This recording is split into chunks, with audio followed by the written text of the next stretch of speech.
All right, hello everyone. So, when talking about kidney function, it's important to understand how effectively our kidneys are filtering on the blood. And one way you can do that is by looking at something known as renal clearance, right? And so, renal clearance is a measure of how well our kidneys are clearing the blood of some molecule, of some substance, right? Um, so this is usually expressed in the amount that is cleared per unit of time, per amount of time, so in milliliters per minute, something like that. And so what you can do is you can take a substance or some molecule, it's in the blood, and you run this blood through the glomerulus, it gets filtered, and then you see how much of that substance then appears in the urine, right? And so for it to be completely accurate and the most reliable, there have to be a couple of things that have to be true. And we're down here in this yellow box down here.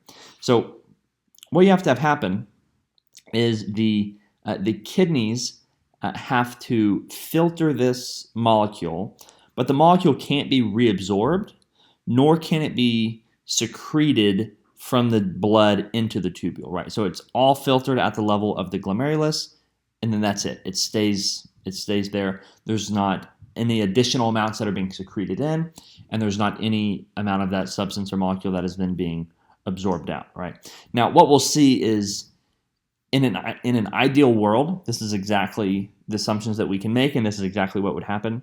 In reality, and in a practical clinical setting, there is the test that's typically used. Some of it is secreted. Some of this molecule is secreted from the blood into the filtrate, so it's slightly, the true GFR is slightly different than this renal clearance that we'll talk about, but it's close, all right? So what you do is you use this formula, all right? So the formula is C equals U times V divided by P. So the C is meaning the clearance, right? That's what we're looking at. We're trying to determine the renal clearance. So how much of a molecule are we clearing, are we excreting in the urine per minute, right? Per amount of time. So to calculate the C, to calculate this clearance rate, you take the concentration of a substance, right? So something in milligrams per deciliter or something like that. You multiply that times the amount of urine that's being formed per amount of time, and you divide that by the amount of that same substance that's in the blood plasma, right? So you have to have these different values, and then you put these values together and you get some clearance rate, right? So when doing this and when calculating this, there's two different molecules or substances that you can be used that can be used. One is called inulin, and one is called creatinine, right? So inulin, in an ideal world, inulin would always be used because inulin is only filtered, so it goes from the blood, it goes into the tubular fluid. There's nothing that is reabsorbed, so inulin is not reabsorbed, and it is not secreted at all either, right? And so it's freely filtered. Nothing is absorbed, nothing is secreted, right? So the amount that is filtered at the level of the kidney, that's the amount that appears in the urine, right? Inulin is a starch. It's a polysaccharide from plants, right? And so the reason I say in an ideal world this would be used is because this is from plants, and we're not plants. Humans aren't plants. We don't have this inulin. So if you use this inulin, you have to inject it into the patient 24 hours before you do the test, right? So it's inconvenient. It's more expensive. You have to go through the process of actually sticking the patient and injecting them with this insulin. So it's not ideal, right? So what's more often used and more simply used here is this thing called creatinine, right? So creatinine is a byproduct of creatine metabolism, and creatine was the molecule in muscles that was helping to transfer phosphates to ADP to make ATP. So creatine is a byproduct of creatine metabolism. Creatine is filtered in the kidney. However, it's also slightly secreted, right? So there is some secretion of creatinine from the blood into the tubular fluid instead of it all being filtered, right? So what this means is that the amount of clearance that you see for creatinine is slightly more than the filtration rate because there's some amount that's filtered and then you add some via secretion, right? So it's actually slightly higher, but it gives you a good idea of what the GFR is, what the filtration rate is for the kidney, right? And so all of this to say you can use this GFR, you use these tests to determine how efficiently and how effectively a patient's kidneys are functioning. You can look at the GFR. If they have kidney disease, you can use this to kind of begin to estimate and begin to look at the degree of kidney disease. So based on their GFR, they're going to be in some other, some different stage of chronic kidney disease. You can also look at it to determine how well certain medications are being excreted, if that medication maybe is being excreted in the urine, something like that, right? So it's a good measure of essentially how well the kidneys are functioning, all right? So if we come back to our renal tubules here, so we've talked about filtration, we've talked about reabsorption and whatnot. When talking about reabsorption and secretion in our kidney, there's one extremely important process that takes place, and this is known as countercurrent multiplication. All right. So this is a process by which you are taking fluid in the renal tubules, and you're reabsorbing some things, and at the same time you're also excreting something.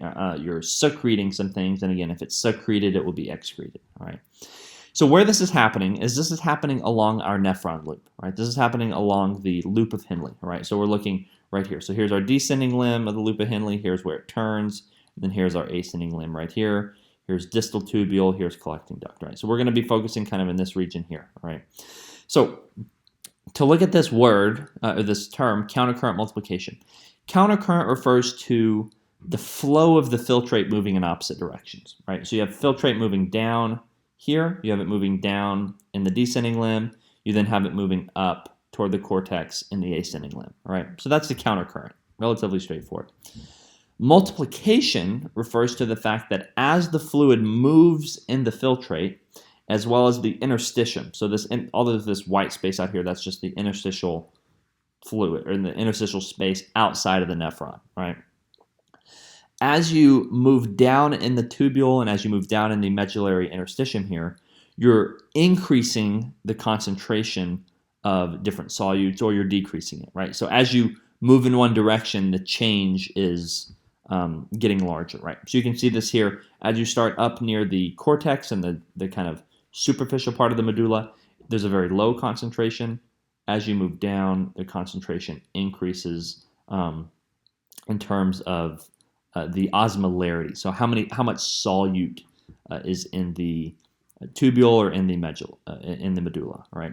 So what's happening here is along different parts of the nephron loop, it is permeable to different things, right? So essentially in this descending limb here, it is permeable to water, but not solutes, right? So no solutes can leave in this descending limb, only water, right? In this ascending limb here, you are permeable to solutes, but not water, right? So it's essentially the exact opposite of this descending limb. So again, the descending limb, you're permeable to water, so blue is water. Water can leave, solutes cannot. In this ascending limb, solutes can leave, but water cannot, right? So what you can think of this as doing is it's creating a gradient in the medulla, right? So it's making the medulla very salty the further you go down, right? So the further you get away from the cortex, the deeper in the medulla, you're getting a higher concentration here, right? So if we come to this ascending limb first, I think it'll make more sense if we start here and then come over to the descending limb. So as you move up in the descending limb, as you move up in the ascending limb, you have solutes move out of the ascending limb, right? So initially, as you start coming up, you have lots of solutes move out, right? You have lots of solutes move out. As you move up a little bit more, you have some more solutes, and by the time you get up, you have a few more solutes that are moving out, right? So the concentration down here is going to be higher because you had a lot of solutes here. Solutes move out, sodium, chloride, potassium, things like that.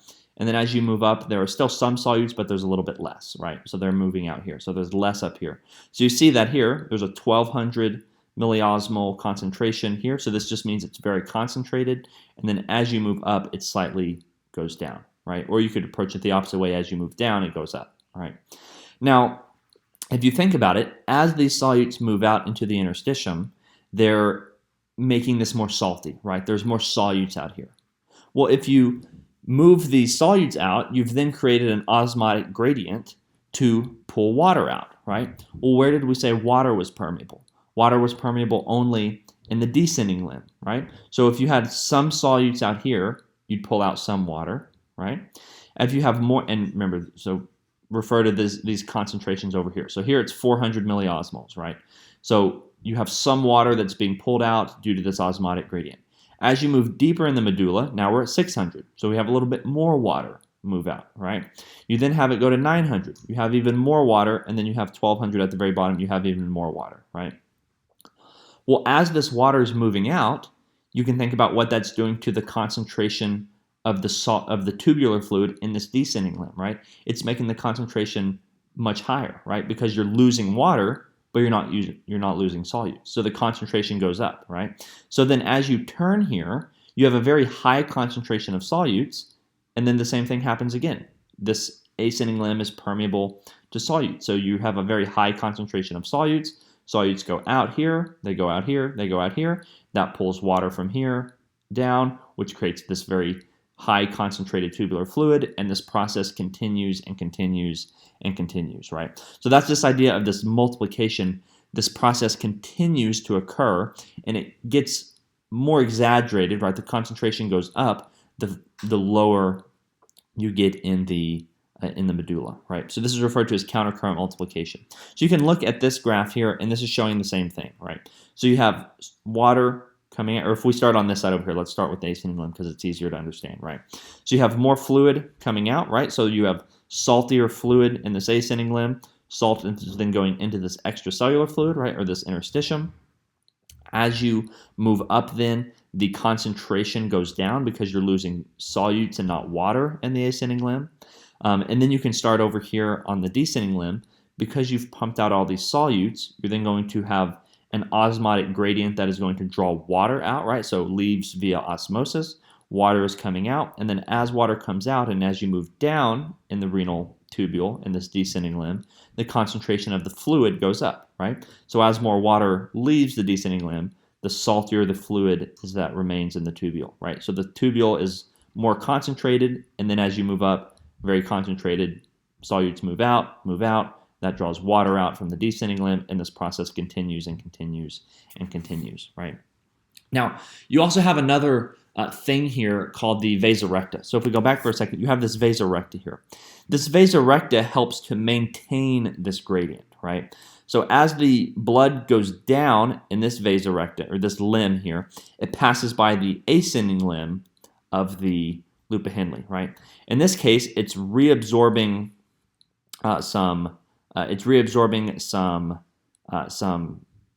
solutes and not water, and then as you move up here, it's reabsorbing some water and not solutes. So it's helping to maintain this gradient as you move down in the medulla. It's not creating the gradient, but it's just helping to maintain it, right? So that's the function of this vasa recta that would be surrounding these renal tubules, that would be surrounding these tubules way down here, all right?